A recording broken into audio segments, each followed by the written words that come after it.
Well, hello everyone. Welcome to the shop. And yeah, my name is Kevin Chady, and this is my blacksmith shop, Red Maple Forge. And today we're going to be doing a couple of bowls up. So using these 6-inch disc that I cut out on my plasma cutter. I already got one in the forge. And I'm going to do, so this is going to be like bowls kind of things. I'm going to be, oh, I got to change the text down below. Oh, let's change the text down below. So I'm going to actually add some hammer texture into these guys. So we're going to be doing one with my cross peen, using the cross peen actually, and then the other one using my ball peen hammer, my 1 pound ball peen hammer, which has a nice fat ball peen on it. Nice big ball peen. Just to give you a comparison, this is a more normal size ball peen here, and like the head is almost the same size on the two, and this is a much lighter one. So, like I said, I already got one in the forge, heating up. So, I'm not using much heat on this. I'm around 5 psi. Don't need much. So I'll get my my safety glasses out. So for the beginning of this, I'm going to be well, first, my touch marker is going to go in first. It's going to go on the back side or the underneath, and then I'm going to do the hammer texture before I actually form any of the dish up, and I'll be using my swage block right there to do that. So let me just grab some safety glasses. I'm also going to change up my music, sorry. I'll be with you in a sec.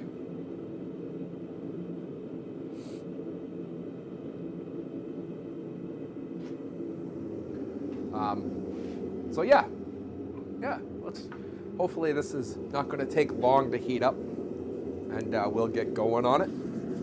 We're actually at heat now. 4 tongs, where did I put them? I was using them earlier, and where did I put them?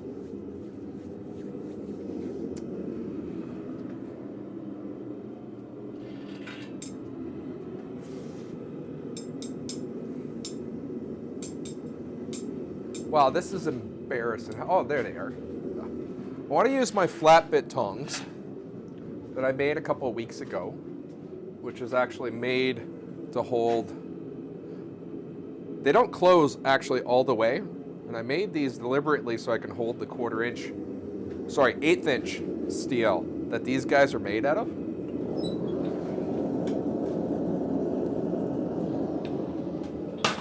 So up first, I'm going to do my touch mark. Whoop. And my touch mark I'm using, it is just my maple leaf, artistic maple leaf that's in my logo. It's technically backwards, but so I'm going to do that on the bottom side.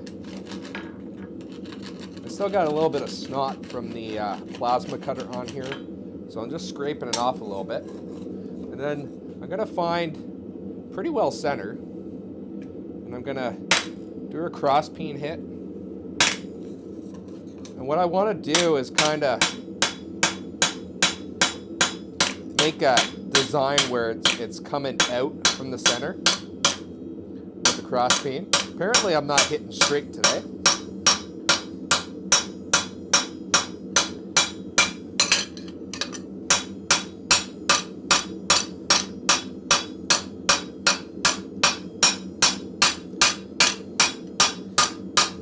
I'm not worried about curling this up in any way.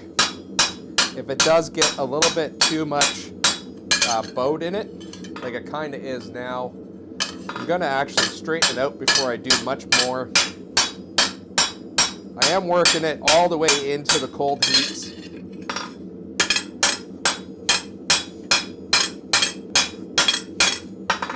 I'm going to take a second, straighten that out. And we'll go in for another heat. So this is starting the texture I want. I'm probably going to put a second one in so I can work two at the same time. So we'll get that back up to heat. I'm going to keep my anvil clean today as much as possible. There will be a lot of scale coming off these guys today.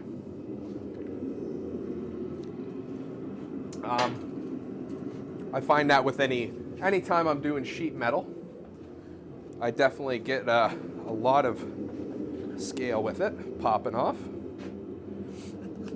Much more than anything else I do. So I'm just gonna, I keep a magnet at the bottom of my anvil to collect all the little particles of scale that comes off. So I'll get that cleaned up. And I kind of just keep it aside because some of the pottery people I know use it in some of their pottery dishes and all that. And when they bake the clay, it really shows up like gray and a little bit of rustiness on it and stuff like that. Looks really cool. And then once they glaze it, it won't rust anymore or anything like that. So anyways, I keep it for them.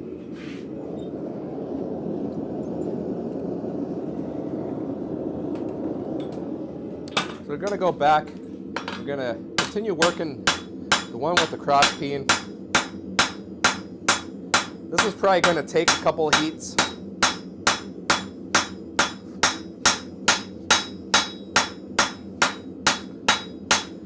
What I'm doing is I'm going across a section from the outside towards the inside and then rotating a little bit and continuing that all the way around. If it gets a little twisted, come back, straighten it up a little bit before doing another pass.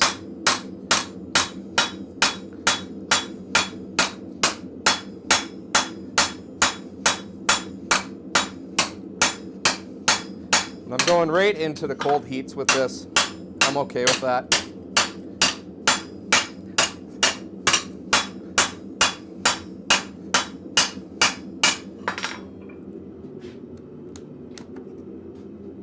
So that's about half of it done. I'm going to take a second, straighten it up, just to make my next heat easier.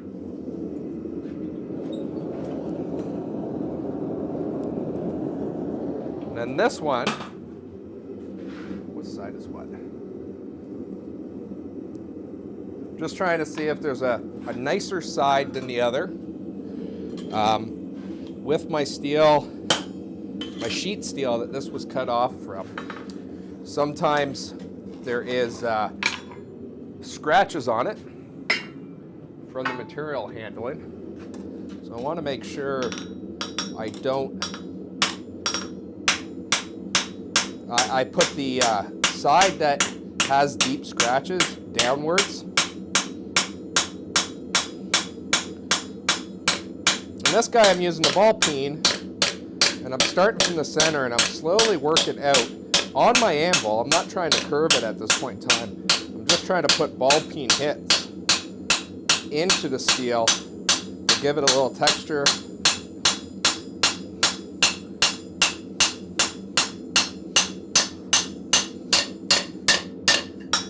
Right now we're cold, too cold right now to do much more on that one. The ball peen, because it is lighter, I can't work it as long as the cross peen, but just adding that little detail into it. Another thing, if you don't want to have nasty things and marks on the bottom of your dishes, make sure you're doing it on a little bit cleaner anvil, as in smoother anvil than mine. My anvil has a lot of little imperfections in it, and it shows up on my work.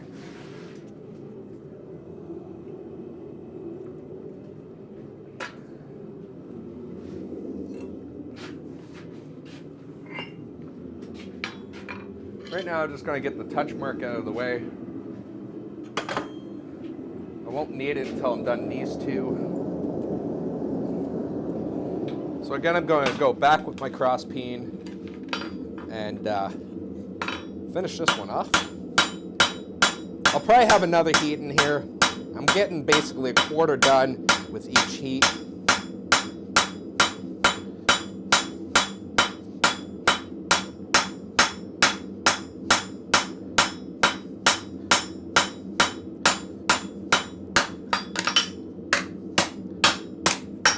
Straighten it up a little bit because it's getting a little unruly.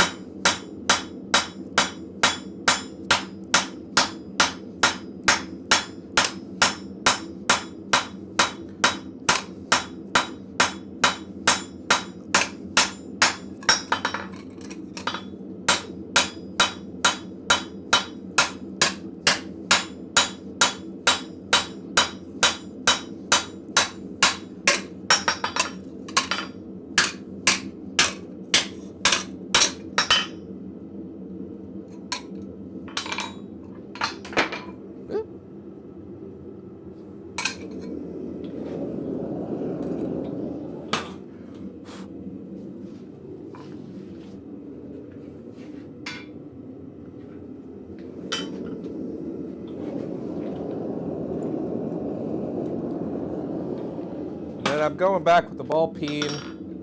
With the ball peen, I'm doing like a spiral as I go around it. And I'm actually not hitting nearly as hard with the ball peen as I am when I do the cross peen.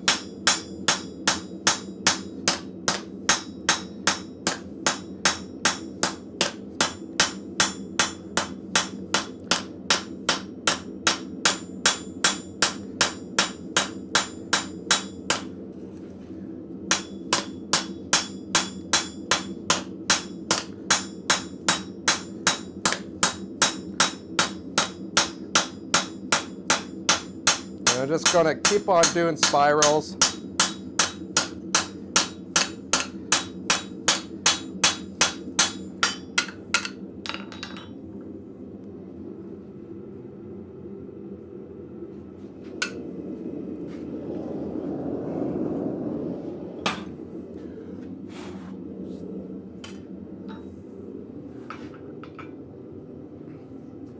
So this is probably going to be the last heat I need with the cross peen one for the hammer marks on it.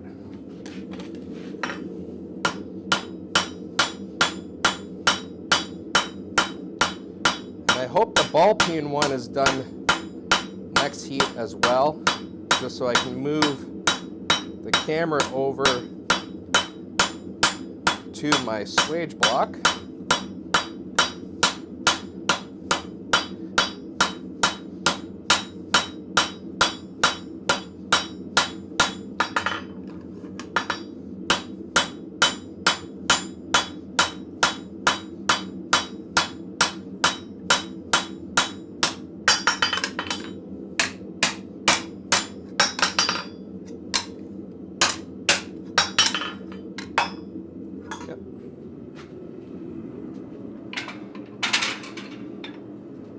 Move the cross peen out because I don't need that anymore. So that's the texture I want on this one.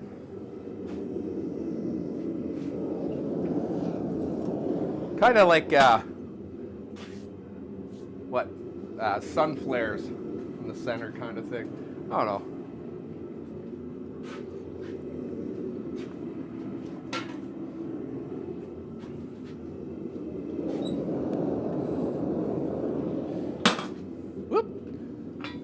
Was not prepared for the ball peen.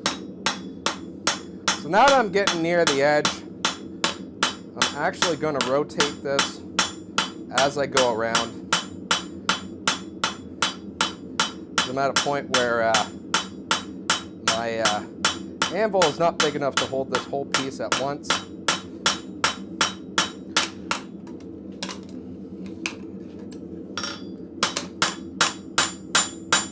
Now the section where my tongs were a little cold, so I'm going to work that first. And hopefully I still keep enough heat on the other parts to finish up.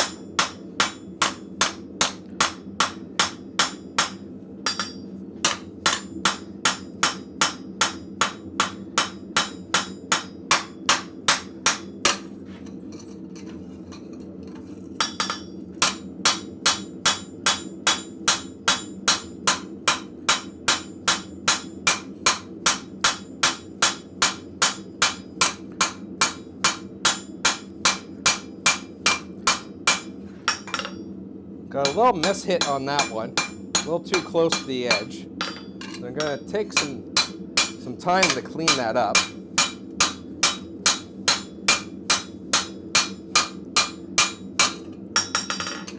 And I'm just going to see if there's any spots that's a little bit lacking in hits. Just go in and fill that.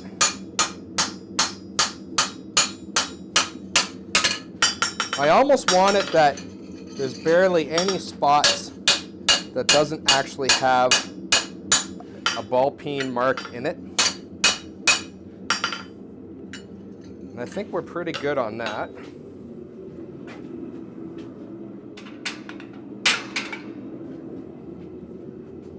That's how that one is starting to look up.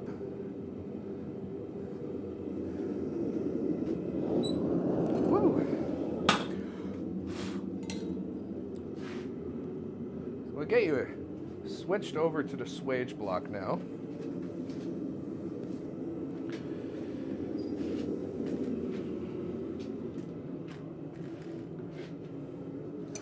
Now, the hole I'm using, or the round part I'm using on my swage block, it is 5 inches across. So a little bit small for these 6 inches, but I can make it work. I'm actually not going to go into that dome or that cavity too much. I'm kind of keeping these kind of a light profile dipping in. So if you caught last week's episode where I made the shield bosses, I don't plan on going as deep with these guys as I did with those. So we should be okay. So I'm using my 3-pound rounding hammer to do the shaping of this. I actually find that with that rounding hammer, I don't actually leave that many marks with it. But I don't hit hard when I'm trying to form in the swage block. So that has some things to do with it, and kind of just letting the weight of the hammer do its business.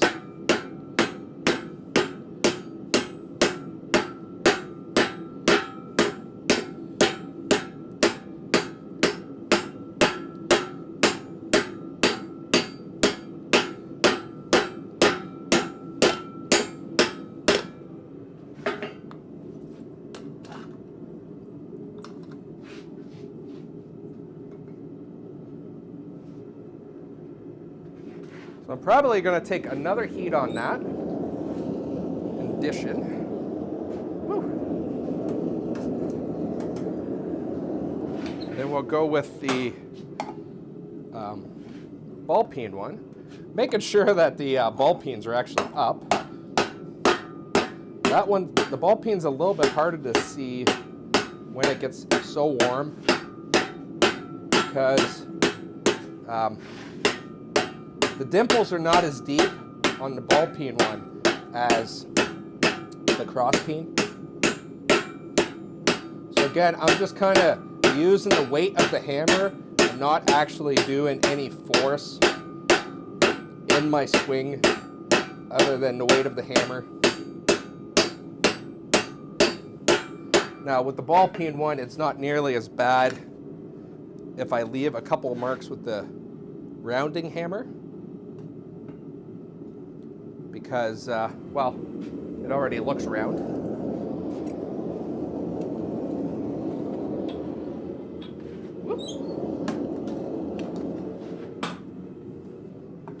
And now this is back to the cross pinion.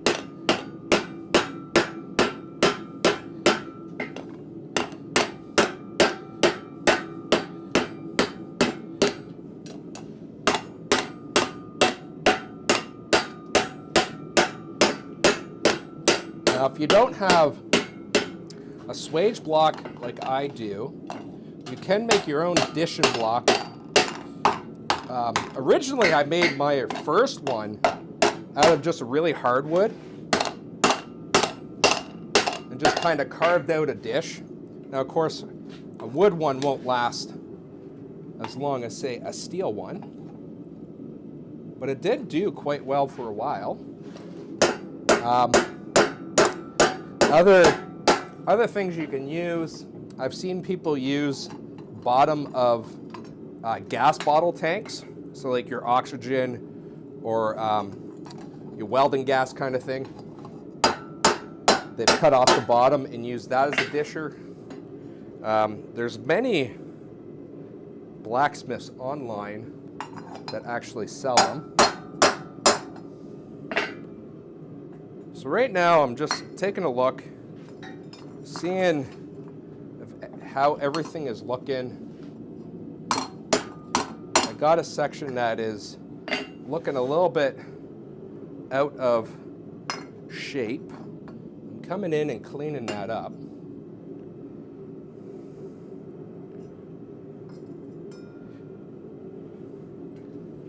I'm just going to actually pop it on my anvil just to get kind of a look of how it looks. And I'm actually quite happy with how that looks right now. Just got a little spot in this little corner here.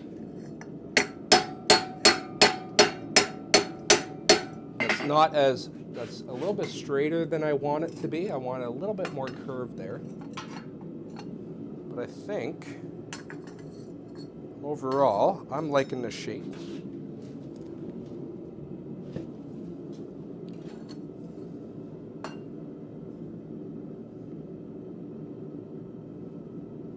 Yeah, I think that is basically what I'm looking for on these guys. So I'm going to throw that guy to his side right now. We're going to finish up the ball peen. And as you can tell from the stream, these guys don't actually take me that long to do. Now the 6 inch is actually a relatively new size for me. Normally I do a 4-inch ring dish, which I already have dies for the press to do. And then I also used to do a bowl made out of a saw blade, your 7 1/4 inch saw blades. They really didn't do well cell-wise, so I don't do those anymore.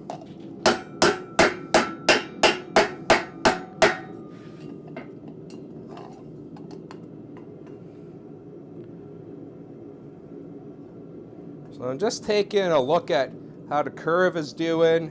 Am I too much on one side, not enough on the other? I'm going to take it over to the anvil just so I can crouch down and look at it across the top, see how we're doing, take any notes.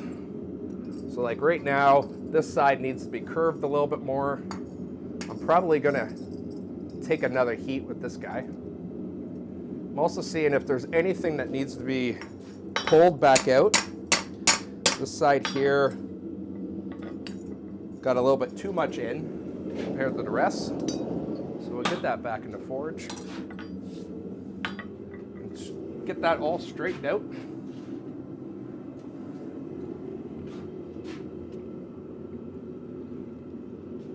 Now as for a finish on these guys, They're going to get soaked in vinegar overnight. That's going to really loosen up the scale and stuff like that.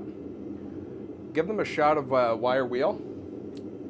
I probably will do kind of a heat tempering kind of look on them. I'll probably go for a bronze color on it. So this leaf back here, it's on the wall. It's been heat colored. Well, I got a little bit more purple in here, but it does have a little bit of a bronze color to it. So I probably will do something similar on these guys. I actually won't know until I wire wheel them to see how I like it. There is a possibility that after wire wheeling, I possibly could just leave them. So yeah, I got a little bit not enough high on this side. So I'm just gonna tuck it into swage block. I'm gonna just hit that down. And a lot of this is just gonna be doing small adjustments, taking a look at it, doing a little bit more adjustments, taking a look at it. Also, when it's still hot, you can get a very deceiving look while looking at these. So it is best to, after it cools down a little bit, and you're going back into the grays, to take really a look, and having a flat surface, like an anvil, to put it on and like drop down to its level.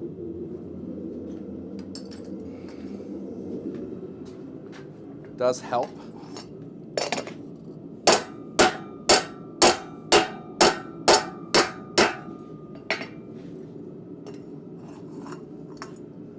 Now, of course, if this was a size I did a lot of, I probably would actually make a die for my press to hit these.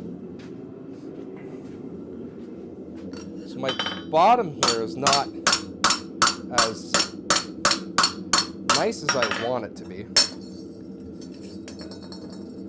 So I'm gonna, I'm talking, you don't even see what I'm doing. So my bottom is not as nice as I want it to be. So I'm taking it on the anvil upside down. And I'm just hitting it back down.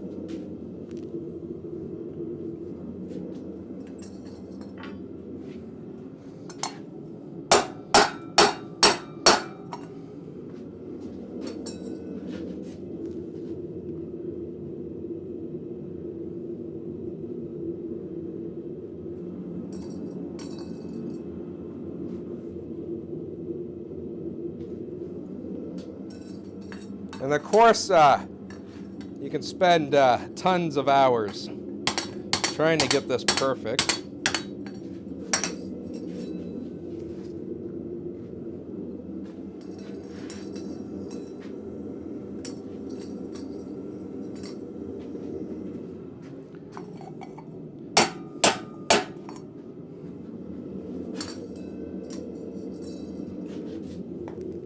But what I've learned over the years is there is a point where trying to get that perfection, you actually make more of a mess than if you just left it how it was. So I'll take one last heat on this guy to straighten him up, or curve him up a little bit better. There is one side a little bit less of a curve than the other side, so next heat I'll get that straightened up. And I think where I'm at a point where if I mess beyond that, mess too much with it, it starts to get way out of whack. So it's a balance between perfection and yeah. This is something I really don't have an issue with the 4-inch one because I already have a die for my press, so I just throw it in and it's beautiful, unless my dies break.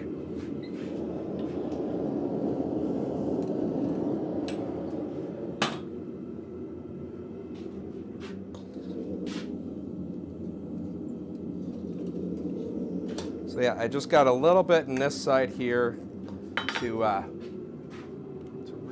form a little bit.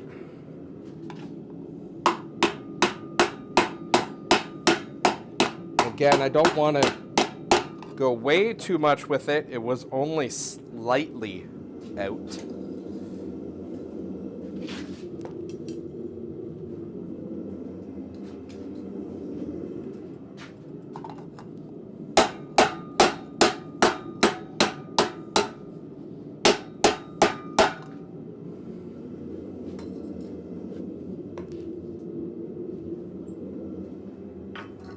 That one looks pretty well done.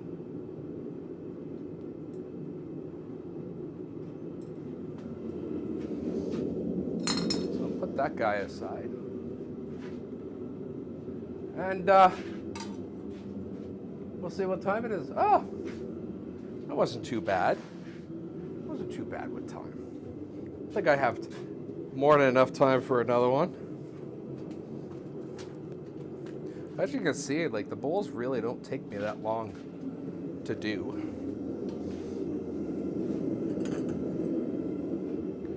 So we'll get another one going.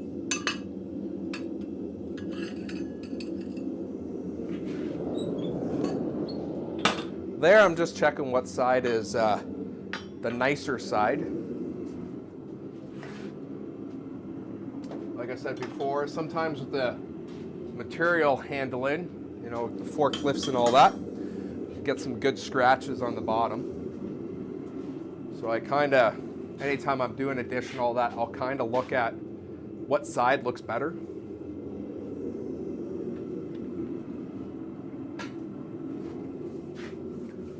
Especially when I'm doing my my 4-inch ring dishes.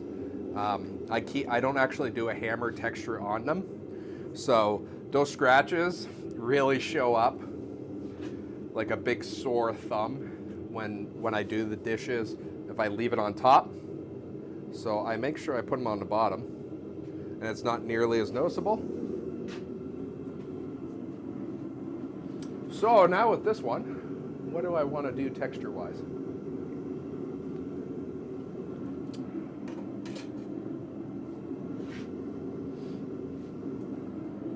Do I want to get this out? I don't know how that's going to look. So what I'm trying to decide on is another tool to add texture to it. And this is my drywall hammer. Actually, it was my grandfather's. He actually used this when he used to do plastering. So if you guys are a little young and you don't know what a drywall hammer is, back when drywall was first really available, it was only in like 2 foot by 2 foot sheets, not like the 12 by 4 sheets that we have now, or even bigger, I think. And their tool of choice was a drywall hammer, and this was the pointy, almost knife-shaped side was actually to score and cut the boards, and then you got the hammer side to actually nail in. They didn't use screws back then; they only used nails to actually hang the drywall. I call it drywall. I don't know if it was called drywall, but it basically is the same what drywall is now.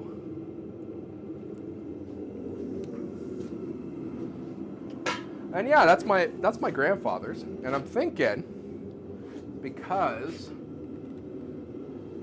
it has kind of a groove look on the backside, I might try and actually put those marks into the bowl to see how that looks. I don't know how well it's going to look. I've never actually used this in a texturing kind of thing. The other option is using the persuader, which is my grandfather's 3-pound ball peen hammer on the ball, because it's the Persuader, it has been dinged and marked up. And that could leave some nice textures. I used to do a bowl with that hammer to add those textures in. I don't have one here to show you what it looks like, but those.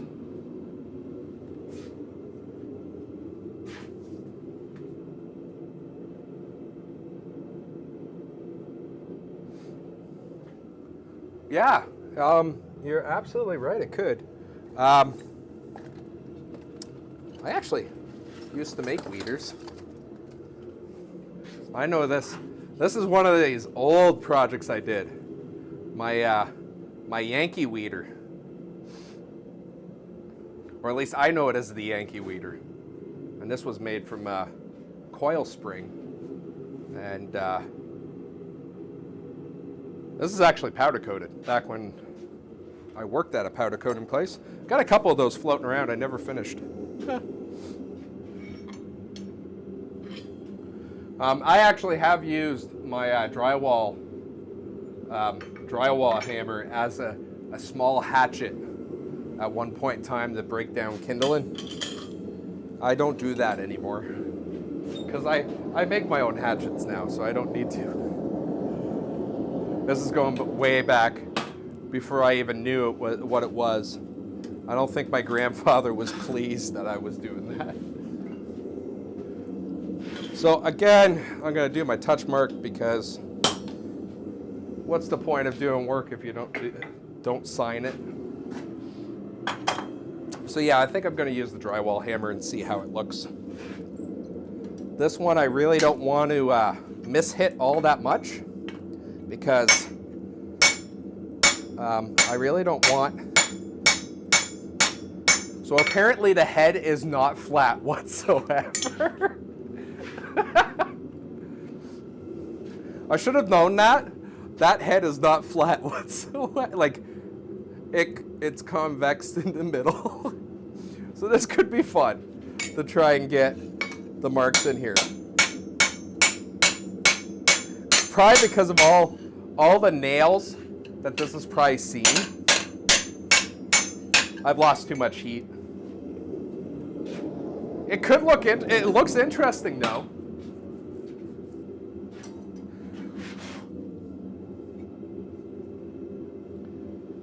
And yeah, this is not tight on the handle at all. It's got at least 3 wedges and a screw holding that in right now. So it's not tight at all.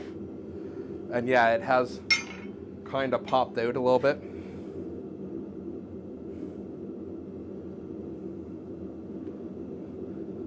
If I took that screw out and put one of the round wedges in, that might work. It might. Well, that's for another day. So, yeah. So it does leave some interesting textures, but I was hoping that kind of like a meat tenderizer would go across the whole thing. I'm only getting like the edges of it. So the whole middle of the hammer is kind of missing.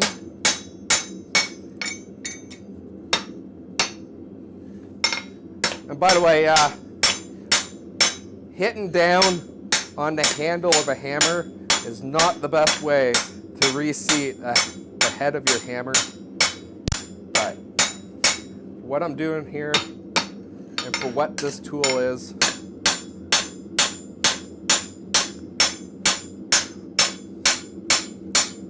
so yeah, I'm making quite a mess with this, but it might look cool when it's done. So I'm going to keep on going.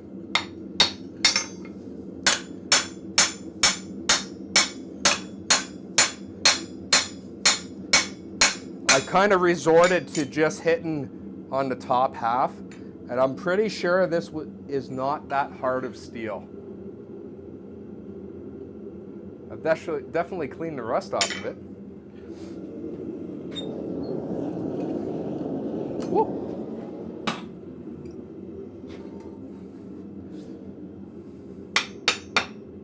Yeah, it's not, don't do this with your real hammers.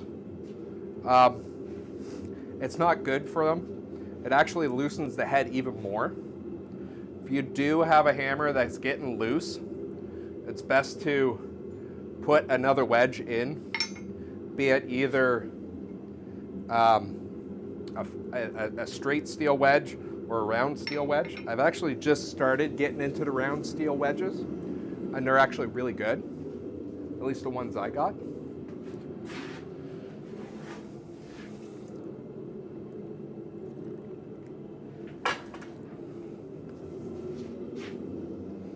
Like I've already, just from the couple of hits I've already done, I've already sat this down another 1/8 of an inch than what it was before. So yeah, I already know that every time you hit it down like that, you will loosen it even more and more on your handle. So it's best not to do that. Hopefully it will last long enough for me to finish this bowl.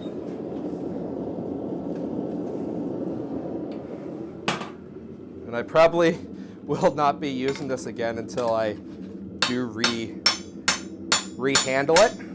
If I can keep the handle that's currently here and just re-wedge it, I would prefer that. And I actually have a couple of my grandfather's hammers, that's what I've done.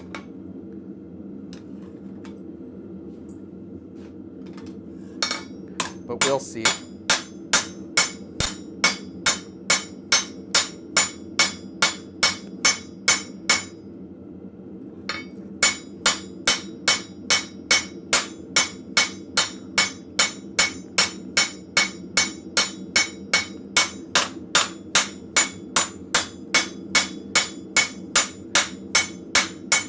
I know some carpenter's hammers, or framing hammers, I should say, has these teeth marks in them. So that probably could be cool. I do not own one.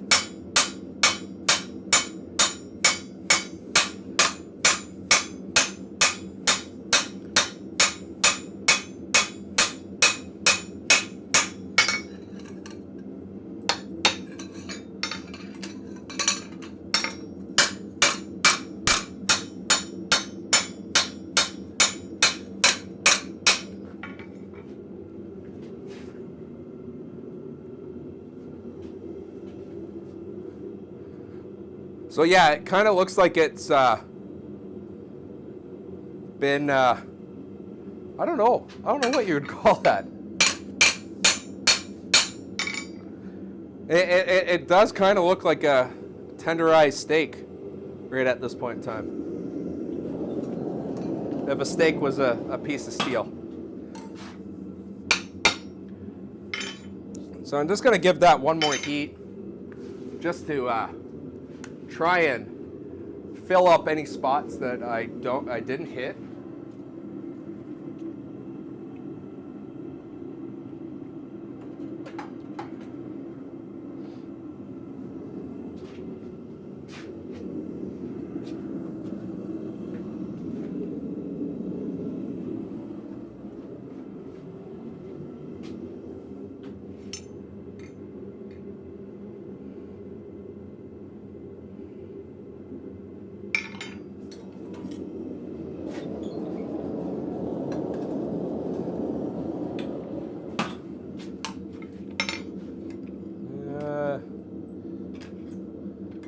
I want to find a spot for my tongs where I already have a good amount of hits, because the tong will suck out all the heat underneath it.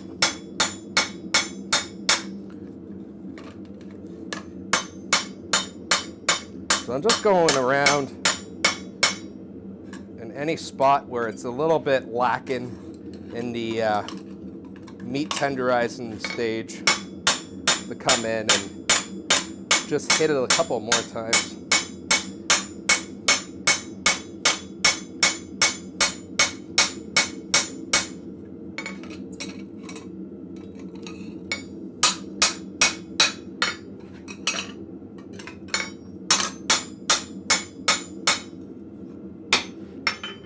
And that is thoroughly messed up.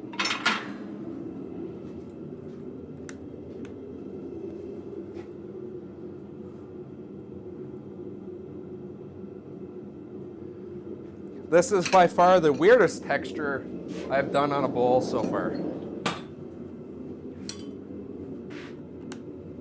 Normally I keep it to either be no hammer marks, cross peen, or a ball peen. So this one is a little bit weird.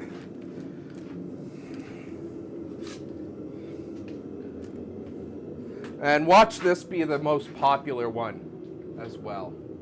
So if you're new to the channel, I've actually got my first weekend-long fair, like market kind of thing. It's a Renaissance fair. It's the first one of the year, so it's kind of like woohoo, exciting.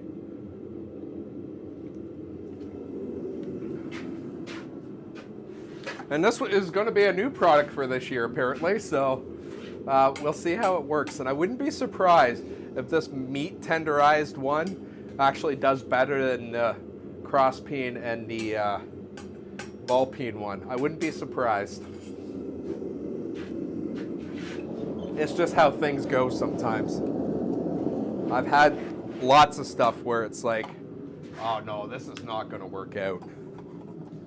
No one's going to buy this, and then it's the popular one.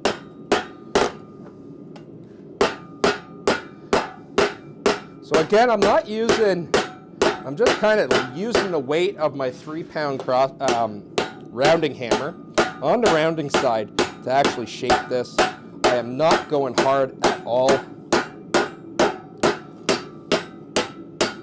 And I've had pretty good success doing this, where I don't leave that many marks with the rounding hammer. Now, if you are finding you are leaving marks and all that, you can either make yourself a hammer out of a nice piece of hardwood, like maple, something like that. I used to actually have a wooden mallet for doing bowls, but it eventually burned up, so yeah. And then I switched over to using a rounding hammer, and ever since I've just been using a rounding hammer. They also make mallets out of rawhides, and I've heard a lot of smiths that do bowls by hand. They do bowls by hand, use those with great deal of success. And I know the rawhides won't burn as quickly up as wood. Now, of course, with the wood one, it's quite easy to get, another chunk of maple or whatever. And I know one guy who has, all he does is with the wood ones, and he just soaks the one side he's going to hit with the steel and water, and he just keeps a can of water beside him, and every time he goes in for a heat, he just dips the hammerhead in that he was using.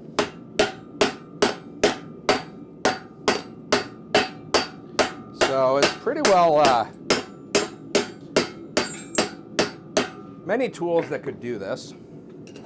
Like I said, I find my rounding hammer does more than enough job at it, and it doesn't really mess up too much of the steel. It does leave the occasional little tiny mark, but especially if I'm doing like a textured bowl, it's not nearly as noticeable as you might think.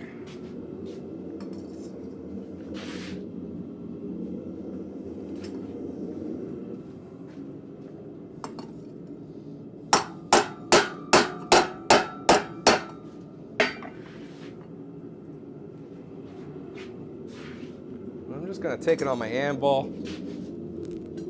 take a look at it, see how we're doing. I'm a little bit shallow in here. I might still have enough heat to pull that out. I might not. Again, I don't want to hit this too hard right now when it's cold, because I don't want to mess up my beautiful design I put in this bowl.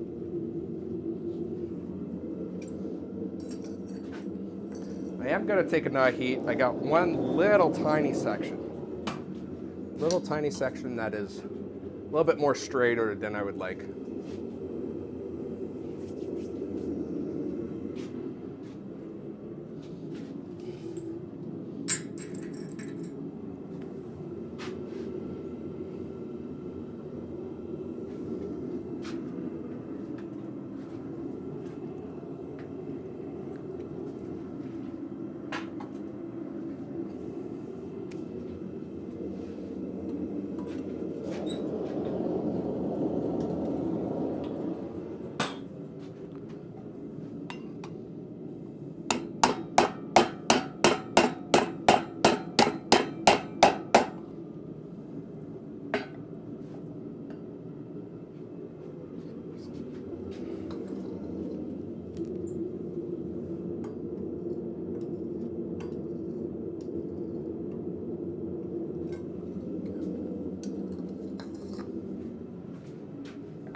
Again, at this stage, I'm doing relatively light hits, I should say, more so than before.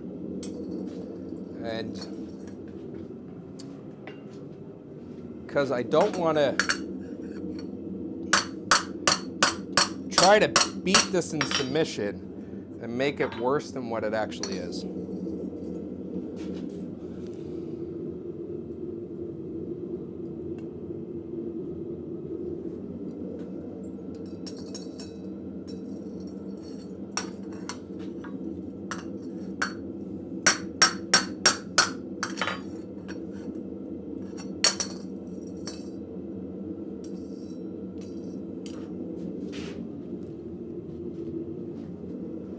And you sometimes will find that you'll hit one side thinking that that's the way you need to hit it to get it to do what you want it to do, and it is not the right way to do it.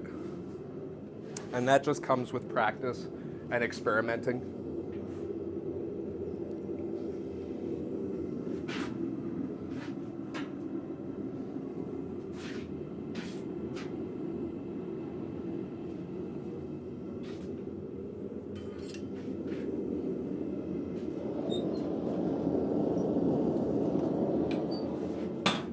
And right now I'm actually only heating up, or trying to heat up, only the side I really want to shape. It's a little hard because I do have to put this all the way into my forge. But I'm putting the side that I want to shape a little bit more. I'm putting that right underneath the flame in the forge to get more heat on that side.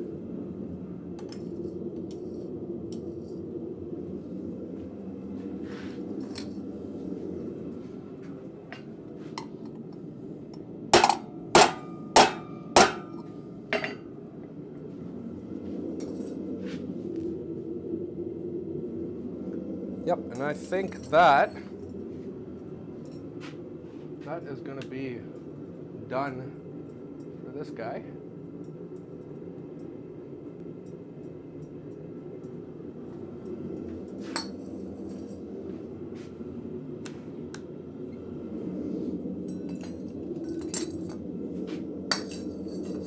See if I can get all three on the anvil at once.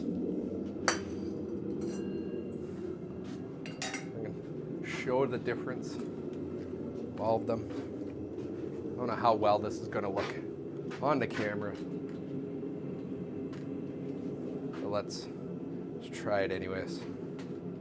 Can I get all three in the shot?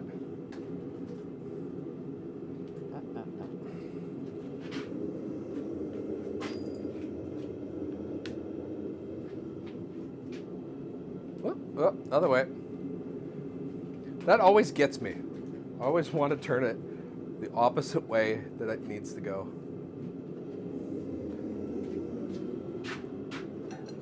So there's my 4 styles. My ball peen, my cross peen, and then the meat tenderizer one.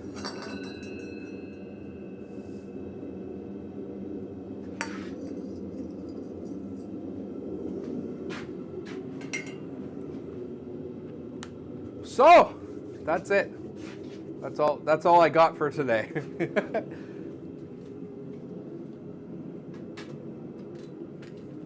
So I hope you guys learned something, or at least got entertained by me today.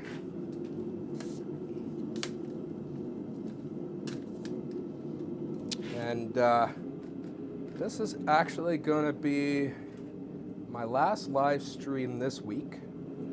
Oh, thanks, Hober.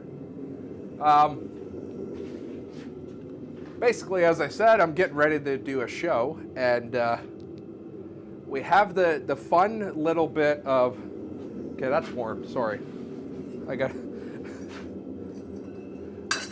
We have a new fun little challenge here in Canada.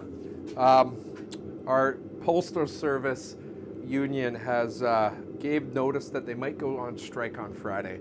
So it has caused a wee bit of a headache for me with my business, because I do ship stuff out with my online sales. So I have changed over, as of yesterday, I changed over to a new company to do my shipping. Unfortunately, it is a little drive to drop off my shipments now. So I am moving my shipping dates to do Monday, Wednesday, and Friday. But unfortunately, I can only drop off stuff in the afternoon to them. So that means my streams are not going to happen on Monday, Wednesdays, or Fridays anymore. So we're going to be left down to Tuesday and Thursday. Now, to make up for having less streams a week, I plan on doing longer streams on Tuesdays and Thursdays. I'm going to be doing it where I start at 1 o'clock Eastern time and go hopefully as close to 4, if not a little bit past 4. So we'll be giving you a little bit more time each day, but less days. So unfortunately this happens. We'll see. I'm monitoring what happens with the Canada Post strike. If it does happen, it may not. But if things do change and I can do more streams, I will. And as time allows me, I'll do more streams. But right now I have to switch down to only doing Tuesdays and Thursdays. And for the rest of the week, because I'm getting ready for the show, this is going to be the last one this week. So I'm going to thank everyone for coming on, and I'll see you next Tuesday. We'll be making a tool, and hopefully it's a nice one. So thanks for watching. I'll see you later.